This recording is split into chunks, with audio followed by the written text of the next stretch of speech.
how to see unlisted videos on YouTube. Hello everyone, I am Bishaka and welcome to our channel. Now let's get right into the tutorial. Firstly, go ahead and open YouTube on your device and then tap on your profile icon on the top right of your screen. Here you will see the option for YouTube Studio. Tap on that, and now once you are in your YouTube Studio, tap on the content option you see there and you will see the option for filter on top of your screen.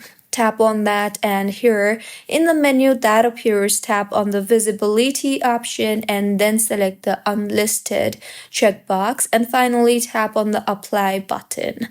Now, in the interface that you will then be led to, you will be able to view all your unlisted videos. As of now, for me, I do not have any unlisted videos, so this interface is empty for me. But anyway, this was about how you can see unlisted videos on YouTube. If you find this tutorial helpful, please like the video and do comment if you have any queries.